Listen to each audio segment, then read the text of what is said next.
Look, I know it's only March, but this album right here, this is a hot contender for Album of the Year. I'm just gonna put that out there.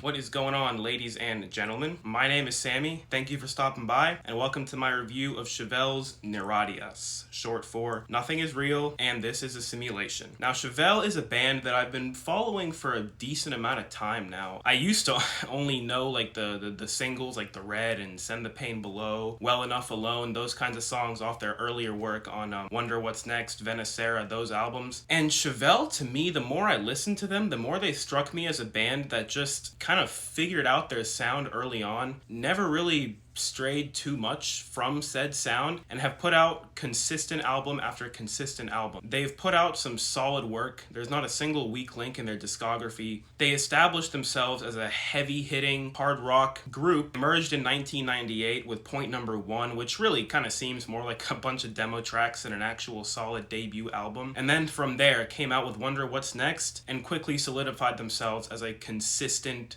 player in the rock game. Now, despite them putting out some solid efforts, they've never really seen long-term mainstream success. Like I mentioned earlier, they've had breakout songs like The Red, Send the Pain Below, Well Enough Alone, The Clincher. They've had very standout songs, but you'd be surprised. A lot of fans of rock that you talk to either don't listen to Chevelle that much or never really have heard of them. They never really had a strong radio presence, even though their 2011 album, Hats Off to the Bull, was probably the most radio-friendly album of their career to date. And so I kind of respect the band, in all honesty, for continuing to fine-tune their sound, continuing to work on themselves, and put out, like I said, effort after effort of amazing albums, despite not reaping the rewards that their fellow bands have done over the years. While their sound has remained very consistent over their releases, it wasn't until the past couple of albums that they really started to kind of experiment with their sound. La Gargola, while remaining true to Chevelle's sound in many ways, was to me the first truly experimental album of their career, with the lead single, Take Out the Gunman. The first time I heard that song, I was like, this is Chevelle.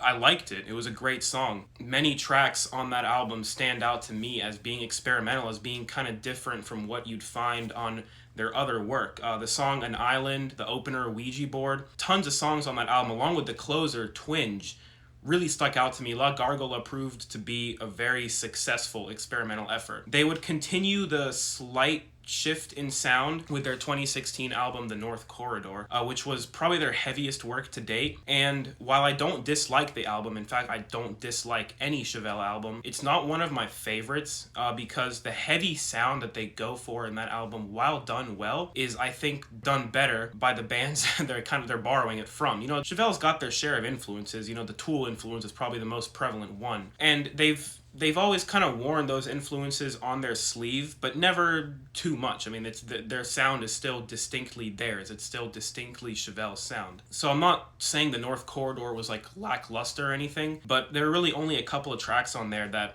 really, really stuck with me. The lead single, Door to Door Cannibals, some other tracks on there like Rivers, Shot from a Cannon, I think is one of their best songs to date, actually. Shot from a Cannon, I love that song. So, with the news of NIRATIAS releasing, I wasn't really worried that I wouldn't like it, you know? These guys began in 98. It's 2021.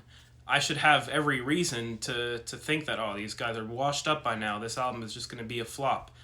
But in rare fashion for me, I was really excited for this album. Newer albums come out from old rock groups, and I'm just like, I mean, it'll be fine, but I'm not expecting too much. But with NIRATIAS, I was expecting a perfectly solid Chevelle album like we've always gotten.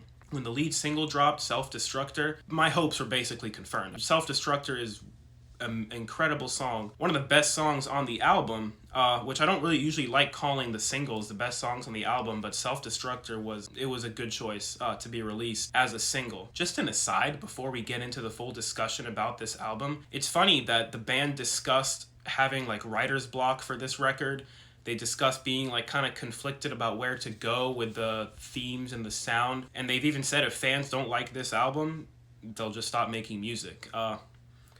guess they're going to keep making music, because the general consensus is that this album is great. Not their best work. I don't really think they're ever going to beat Venacera. Venacera to me is their best album to date, which is saying something, because like I said, I think all the records are amazing. But Venacera was the peak, in my opinion. But this record boasts a solid sound. It's very thematically poignant in today's time, and it just serves as kind of this natural progression, natural evolution for the band.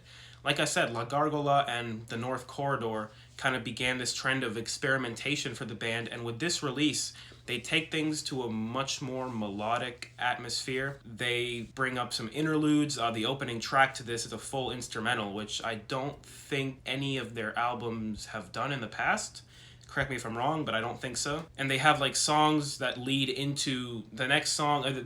They're embracing their full kind of, I don't want to say progressive rock, but it's much more melodic, it's much more modern, it's much more fitting for today's age, and it's still 100% Chevelle. Like I said, we open with a full instrumental track, which I'm not going to try to pronounce the name of. Verrückt. Which leads right into So Long Mother Earth, which when I heard that quickly became one of the best songs I've heard all year. That song was perfect to start with at the beginning. I kind of view the opening track and So Long Mother Earth as like one song to kind of set the tone for the album, and I think it does a flawless job at that. You know, the whole album covers the theme of the future and like an apocalypse. It seems kind of prophetic in a way of just leaving the earth behind. One of the later songs, Remember When, kind of encapsulates that feeling very well, which I'll get to. But So Long Mother Earth, along with most of the cuts on this album, boasts some incredible vocal performances. I'm very impressed at the vocal performance on this record. For how old Pete is, he still sings like this is their debut album. I mean, there are some soaring vocal tracks on here that just swept me away. Other tracks like Mars Simula, the single Peach, Ghost and Razor, a lot of songs on here truly boast some incredible vocal performances, very stand out in comparison to the rest of their work. Along with Self-Destructor, we had gotten Peach and Remember When as singles. The former, which sounds like a B-side from a Tool album, Peach has this crunchy-ass sound that I just can't get enough of. And that, along with Self-Destructor, made for an incredible taste of this album. When I heard those two songs, I think they were released at the same time, Self-Destructor and Peach, and I love them both. And like I said, I mean, I heard these songs and I was like, this album's going to be great. I shouldn't really worry about anything. A little bit closer to the album's release, we got the single Remember When, which, like I said earlier, really deals thematically with leaving the earth behind, just leaving everything behind. And it's a very surreal song to listen to. I mean, it's one of those songs you just kind of like close your eyes and you just listen to the lyrics and you let this sound just take you on this journey. It sounds very nostalgic, you know? I mean, even though it's a new song, but it gives you that feeling of nostalgia, that sense of like homesickness for a place that you didn't even know you lived in. It's a really cool song, and it invokes this very powerful feeling in me. Now, thankfully, the singles are definitely not the only standouts here. We get early on in the track list Mars Simula, which immediately struck me kind of as the big brother of An Island off of La Gargola. They kind of have this similar sound a little bit, but Mars Simula is very aggressive. It's very in your face. I really love the attitude of that song, just angrily saying, you know, fuck people, I'm leaving this place behind, I'm on my way to Mars. We get Sleep the Deep. Now, I don't mind the interludes. You know, I do like interludes in my music, but Sleep the Deep, I think it was placed a little bit too early in the track list. Because I think we get what? We get the instrumental opener, we get So Long Mother Earth, we get, is it Self-Destructor after that? I'm really not sure, but all I know is that Sleep the Deep is pretty early in the track list, and I think it could have served better kind of towards the middle. But nonetheless, it doesn't really throw off anything on the album. It just kind of, the pacing kind of stumbles in the beginning, I would say. Ghost and Razor is a song on here that I really wanted to touch on because how I said Mars Simula is like the big brother of An Island. Ghost and Razor reminds me a lot of Door to Door Cannibals. It's basically the more melodic version of Door to Door Cannibals. So see, songs on here kind of borrow from their earlier work. I mean, you know, it's 2021. They're how many other several albums in. At this point, they're going to kind of take what's worked for them in the past and build something still unique, because this album, I really don't think you can compare this album to any of their other albums, really. I really think it stands on its own as a wholly original work, while still, again, borrowing from their influences and borrowing from their own previous work. We have Test Enough, and then a couple tracks later, the closer, Lost in Digital Woods. That kind of thematic interlude connection has never been done on a Chevelle album. And it's just one of the things that I really, really appreciate. On my first listen, those two songs kind of flew over me a little bit. More so Test Enough than Lost in Digital Woods. I do think Lost in Digital Woods is a really powerful closer. But the connection between those two songs and really the overarching theme of the album in general just hits me more and more during each listen, really. Pistol Star Gravity Heals is a very standout track on this album, coming in at just about halfway through. That song leads into the next song, Wormhole, which leads into the next song, Peach.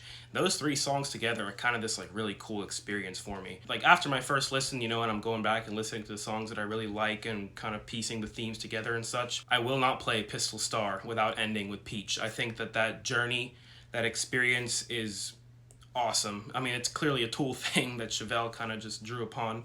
But like I said, they draw from their influences, but it's still their very own sound. Pistol Star, the song itself, forget about the transitions, an amazing song on its own, really showcasing the band's heavy sound, really showcasing the vocal performance that's stand out, like I said, throughout this whole album. Endlessly, the one acoustic track on this album, really does it for me. I will admit, like I said, I haven't disliked any Chevelle album, but I will admit some of their acoustic tracks have worked for me a lot more than others. My favorite being In Debt to the Earth off of Vanessera. This one falls in the works for me camp. I really like Endlessly. I think thematically, sonically, lyrically, vocally, it fits in with the rest of the album. And every song has a role to play on this album. I really think that aside from the little stumble at the beginning with Sleep the Deep's placement, every song really matters on this album. Every song contributes to what's being told. I love this album. I really think that I can't believe I'm over the moon happy that a 2021 rock album is this good. I mean, so many bands that used to kill it back in the day come out with albums now, and I'm just like, you should have stayed down. But Chevelle, like I said, I knew this album was coming out and I was not worried, even for a second. Amazing album, very solid effort. Not their best work, but nowhere near anything mediocre. Awesome album. Love this thing. I'm going to be banging this thing. Phrasing? I'm going to be playing this thing for years to come, until their next album comes out to satisfy me. So yeah, I appreciate you guys checking it out. What do you think? You like this album? Do you hate it for whatever reason? I'm kidding. Let me know. Let me know your thoughts. Drop a like. Appreciate you guys checking it out. Hope y'all have a great rest of your day. Consider subscribing if you like what you've seen. And yeah, peace out, guys. Till the next one.